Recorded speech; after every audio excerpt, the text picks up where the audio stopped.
You know, traveling around America, getting people's stories of recovery, sharing people's stories of recovery is inspirational. It actually fuels me, keeps me going. And sharing these stories with people, man, that's what it's all about. And Cheryl Hill, somebody I haven't known long, but just somebody who inspires me. Her story of overcoming obstacles and overcoming addiction, overcoming lies and fear is just inspiring. She inspired me when I was filming this story, and I am inspired when we're telling it. Cheryl Hill is an incredible person, and I'm so proud and honored to know her, and I'm just so grateful to be able to share her story with you. On the Road to Recovery with Cheryl Hill. 14, my sister gave me a cigarette, and it kind of opened the door to drinking and smoking. And every time I poisoned myself, it made me just feel like I was a waste of space. I tried to commit suicide in 2015. I got introduced to alcohol when I was around 11 years old. My dad gave me a sip when I was at a football party. And then around 14, my sister gave me a cigarette, and it kind of opened the door to drinking and smoking. And by the time I was 18, 19, I started smoking weed. And by the time I was 20, I started selling it.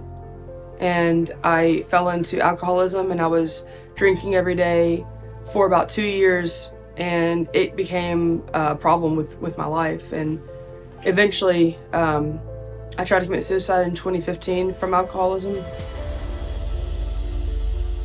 My mom and dad got divorced when I was 4, so I grew up in a broken home. My mom remarried and then divorced and then remarried and divorced. So between a 13-year time span, I went through 3 divorces. I was told men are bad, men are gonna hurt you. And my sister was also abused by someone that I introduced her to.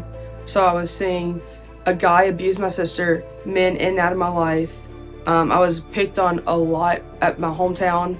I was bullied in the home. I was bullied in my home, in my church, at my school, and it became very transparent to me that just men are bad in my mind, in my little 14-year-old mind. And because of that reason, I felt sexually confused, and I steered and went to the LGBTQ community, and I started living the lifestyle of bisexual. And then by the time I was 19, I cut my hair off and I declared I was a lesbian.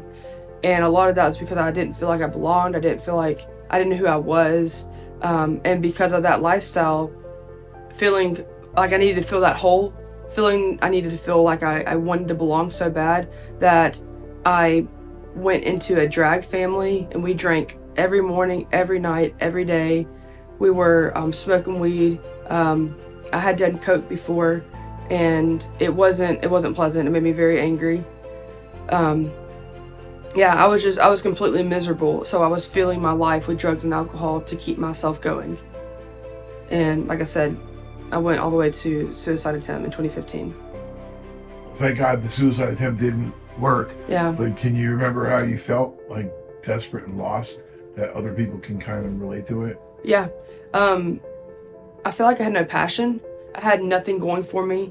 I had a passion for music, but it was gone because when you smoke, you don't really have any motivation to do anything. You just kind of sit on the couch like a couch potato and you eat. So I was gaining weight, and I didn't like how I was feeling. I was gaining weight because I felt bad about my physical appearance, and I felt like I wasn't doing anything in my life. It made me want to drink.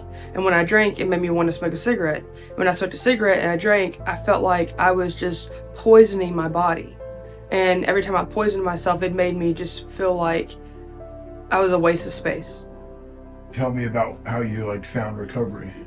Yeah, so how I found recovery was after I had that suicide attempt, the Lord saved me from that. I'll give you a little backstory. I had drank heavily that day, and I had a friend ask me to come to a bar, and she was actually someone that I was interested in at the time. And she took me in my car, and she's like, let me know if you need anything, but don't need me. And at this point in my life, my sister was deployed in Kuwait. My mom had fallen out with me, so we weren't speaking. My other sister was going through rehab because of her problems she was going through. And so I just felt like I had no one really in my corner. And I remember getting behind the wheel of my car and I was going to drive it off a bridge. And I woke up the next morning in my bed, not knowing how I got home.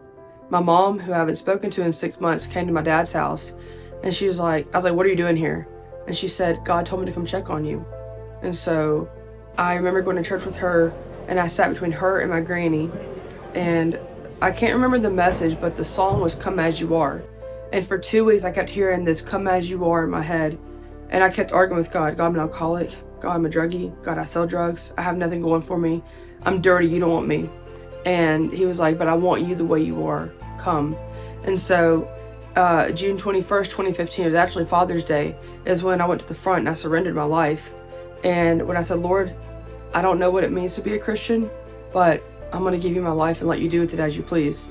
And I felt this weight lift off my shoulder. I felt lighter, and it was like an instant, like, oh my gosh, that is the Holy Spirit. So fast forward, I was starting to read my Bible more, starting to understand his word and understand what his plan is for me. And the Bible clearly says to keep a sober mind. And 1 Peter 5:8 says, the enemy is like a roaring lion looking for someone to devour.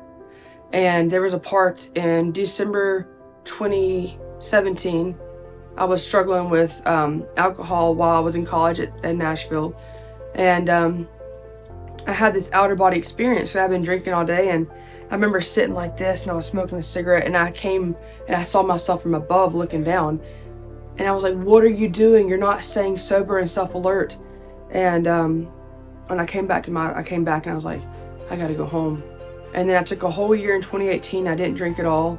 I went through counseling, and I was like, okay, I'm good. But then I started again January 1st, 2019. And then my life was doing good 2018, but then my life went straight down. I plummeted. And I was suicidal again August 2019. My granny taught me off the ledge on that one. She was my person who knew everything. And then in December 2019, I had a glass of wine, turned into a bottle of wine. And then I realized that I can't have one foot in the world and one foot in church and struggle with this addiction. I was like, God, please just take this from me. And I threw the bottle out, and I haven't touched the bottle since. So life right now without alcohol, it's more fulfilling. You can have a lot of fun without alcohol. And you can actually feel the emotions that you weren't able to feel with alcohol, because alcohol numbs you. And so it's kind of like going on a roller coaster. You know, you feel that ride, and then you go down, and it's an awesome ride, because you find other people who are sober-minded, and you can relate to that. I feel like a lot of reason why alcohol is such a big deal is because most people don't know whose they are, and they're trying to fill that hole, or they're trying to numb a feeling. And so what's your message to people who are struggling? To take one day at a time. It is simply one day at a time. You can't think, oh, I want to be sober. I want to be sober for a year. I want to be sober for 2 years. Don't even think that far ahead. Let's think about 24 hours today. Now let's think about 1 hour. Then we can think about every minute of that hour. You have to take little steps, and those little steps will eventually add to those big steps. And eventually you can look back and say, man, I was sober for 1 year. Man, I've been sober for 2 years. And then as the longer you get sober, the easier it gets. So it's a hard battle at the front, but you're not alone, and there's people that are fighting it with you, and there's always resources to reach out to relate with someone. To just don't give up. It's a daily battle, and you can do it.